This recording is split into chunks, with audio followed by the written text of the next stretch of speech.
दोस्तों, आज हम बात करने वाले हैं कि क्या भारत की जो पिछले 25 सालों की जो पॉलिटिकल लीडरशिप है, क्या वो हमारी डिफेंस फोर्सेज को मेंटली जो है डिस्करेज कर दिया है? आइए हम इस टॉपिक के ऊपर आज डिस्कशन करते हैं। ये बात हम इसलिए कह रहे हैं दोस्तों कि हमारी जो आर्म्ड फोर्सेज है वो हमेशा से ही देश का एक गर्व रही है और जब-जब उनको पॉलिटिकल लीडरशिप ने उनको किसी ऑपरेशंस देने के लिए कहा है, तब तक उन्होंने देश के लिए काफ़ी सारे बलिदान दिए हैं और देश के लिए बहुत सारे युद्ध भी जीते हैं। आइए थोड़ा-सा एक पिछली हिस्ट्री में जाते हैं भारत की और उसको समझने की कोशिश करते हैं।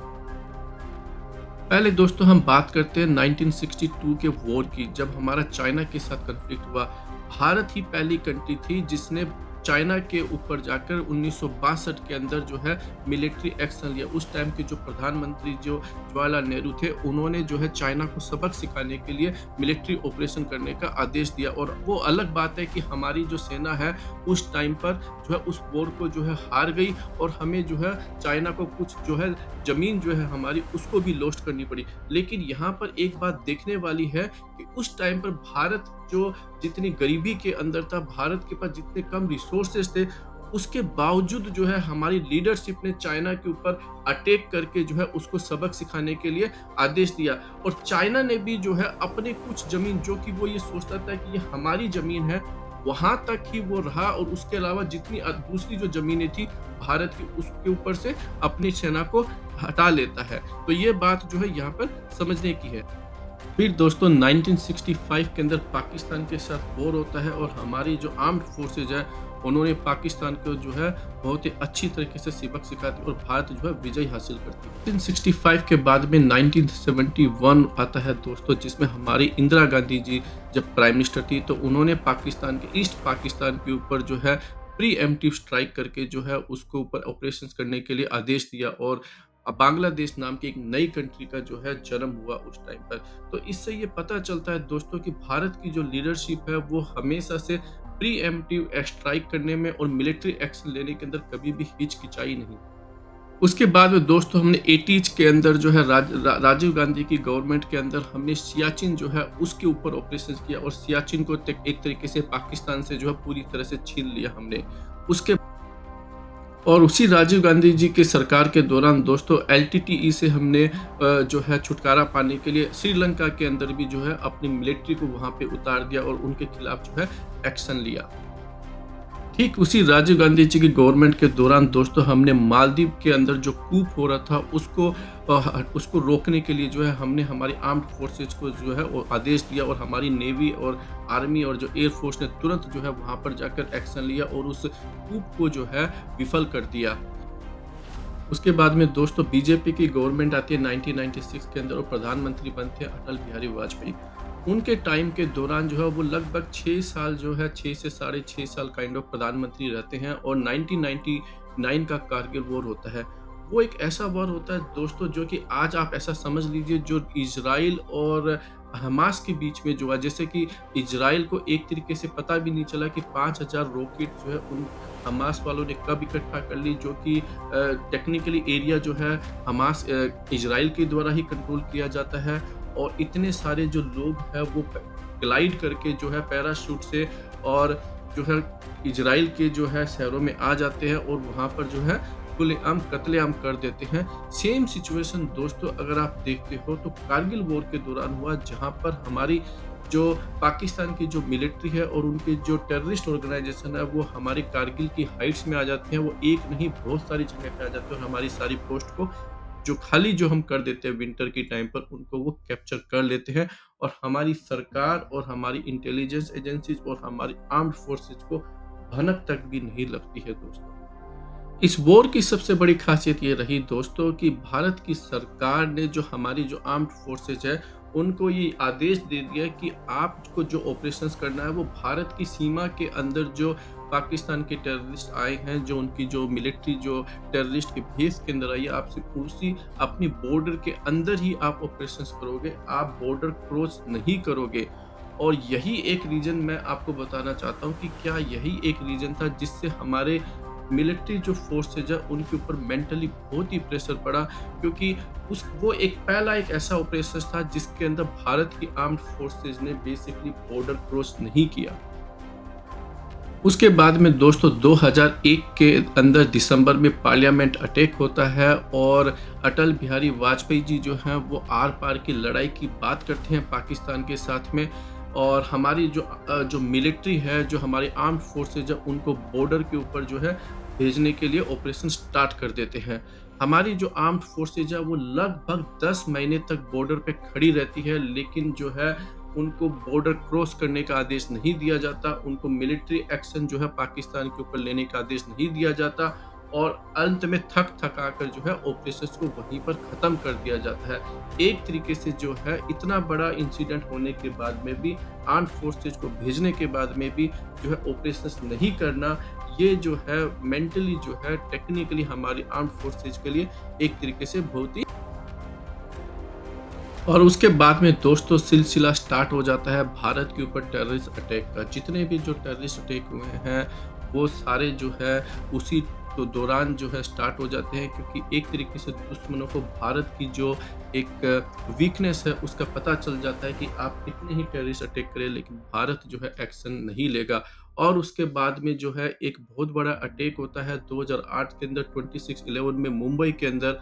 और उस टाइम पर जो हमारे प्रधानमंत्री जी श्री मनमोहन सिंह जी थे, उन्होंने भी जो है 2001 के ऑपरेशंस को देखते हुए इतनी सारी प्रिपरेशन करने के बाद में भी हम एक्शन नहीं ले पाए। उन सारी चीज़ों को देखते हुए उन्होंने पाकिस्तान के खिलाफ एक्शन नहीं लेना जो है वही उचित समझा।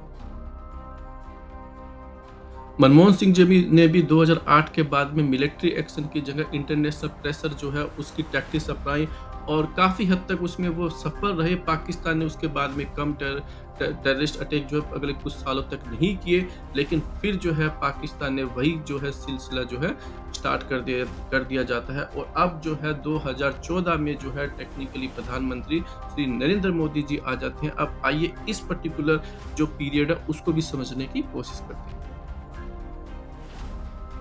जैसे कि अटल बिहारी वाजपेयी जी आए थे, वो भी पाकिस्तान के खिलाफ जो है प्राइम मिनिस्टर बनने से पहले जो है सख्त लहजे में बात करते थे। ठीक उसी तरीके से जो नरेंद्र मोदी जी जो है वो भी सख्त लहजे में बात करते थे। लेकिन जैसे ही वो प्राइम मिनिस्टर बने, वो 2015 के अंदर नवाज शरीफ के जो घर है वो बिना बुलाए जो है उनकी बेटी की शादी में पहुंच जाते हैं। और यहाँ तक कि जो नवाज शरीफ जी की जो माता जी होती है, उनके जो है पैर भी वो है छू लेते हैं।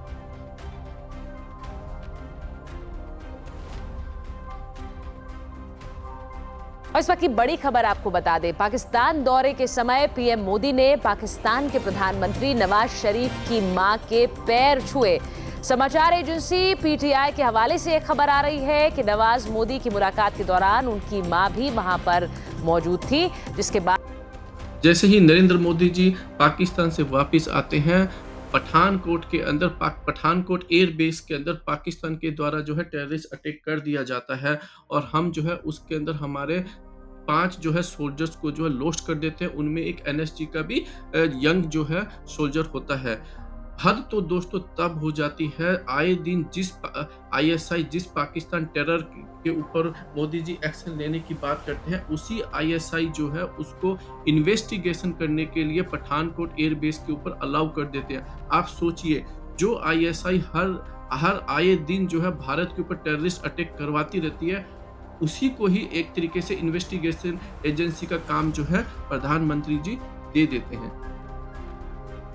उसके बाद में दोस्तों उरी के ऊपर हमारे आर्मी कैंप पर अटैक होता है और हमारे जो सोल्जर्स होते हैं उनको बेसिकली सोते हुए जिंदा जो है जला दिया जाता है। उसके बाद में भारत की जो आर्म्ड फोर्सेज है वो बेसिकली एक सर्जिकल स्ट्राइक करती है और प्रधानमंत्री नरेंद्र मोदी जी ने इसका आदेश दिया था। और ये एक तरीके से ऊपर पाकिस्तान के मिलिट्री कैंप के ऊपर गवर्नमेंट रिकॉग्नाइज्ड पहली जो है स्ट्राइक जो है पिछले कुछ सालों की मानी जाती है। और इससे जो है आर्मी का जोश जो है वो डेफिनेटली जो है बढ़ा था। इसके बाद में दोस्तों पाकिस्तान के टेररिस्ट जो है वो हमारे पुलवामा के अंदर हमारी एक आर्मी की जो बस होती है उसके ऊपर अटैक कर देते हैं और उसके अंदर हमारे 40 सोल्जर्स जो है वो मार्टर हो जाते हैं।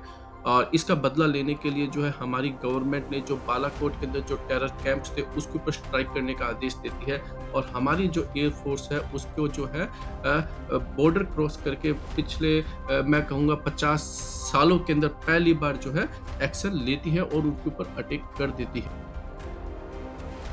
हालांकि दोस्तों दूसरे दिन जो है पाकिस्तान इसके ऊपर रिटालिएट करता है और भारत के जो एक प्लेन जो होता है उसको वो शूट डाउन कर देता है और उसके बाद में भारत जो है वो एक भी मिसाइल जो है उनके ऊपर शूट डाउन नहीं करता है। कहने को जो है भारत भी है शायद एक प्लेन को जो उस कन्फ्लिक्ट के अंदर शूट डाउन कर देता है, लेकिन इसके बाद भी जो है उस कन्फ्लिक्ट को भारत जो है ज़्यादा एस्केलेट नहीं करता है और एक तरीके से जो है वो जो एस्केलेशन है वो वहीं पर खत्म हो जाता है।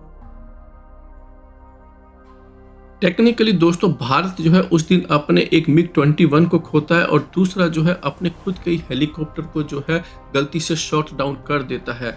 तो इस तरीके से अगर हम दूसरे दिन की कार्रवाई को देखें तो भारत को टेक्निकली ज़्यादा लॉस होता है। हालांकि ये होना चाहिए था दोस्तों उस टाइम पर जो है भारत की सरकार को ये आदेश देना चाहिए था और पाकिस्तान के कम से कम 2 या 3 प्लेन जो है एटलीस्ट उनको शूट डाउन कर देना चाहिए था और एक स्ट्रॉन्ग मैसेज जो है वो देना चाहिए था। इस पूरे कॉन्फ्लिक्ट के अंदर आप एक लेवल पे जाते हो और उसके बाद में जो है आप इमीडिएटली जो है पुल बैक कर लेते हो।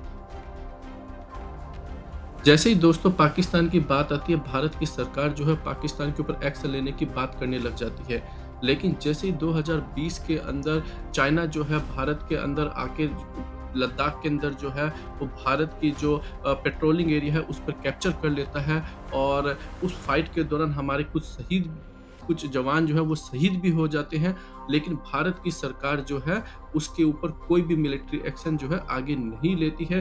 पिछले 3 सालों से जो है स्टैंड ऑफ बना हुआ है, लेकिन मिलिट्री को जो है अभी भी आदेश नहीं दिया गया है।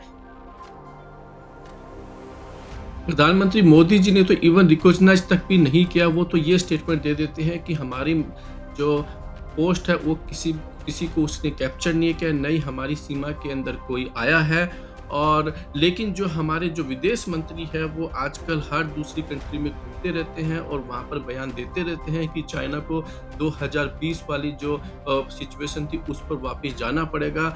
और उसके बावजूद जो है दोस्तों इन 3 सालों के अंदर भारत की सरकार जो चाइना के ऊपर काफ़ी सारे सैंक्शंस लगाने की बात करती है।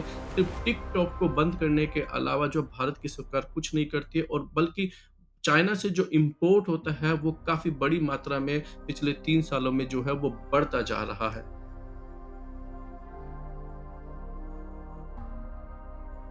यह बात सच है कि सीमा पर इस समय चीन के लोग भी उनका दावा है कि हमारी सीमा यहां तक है, भारत का यह दावा है कि हमारी सीमा यहां तक है और उसको लेकर एक मतभेद हुआ है और अच्छी खासी संख्या में चीन के लोग भी आ गए हैं।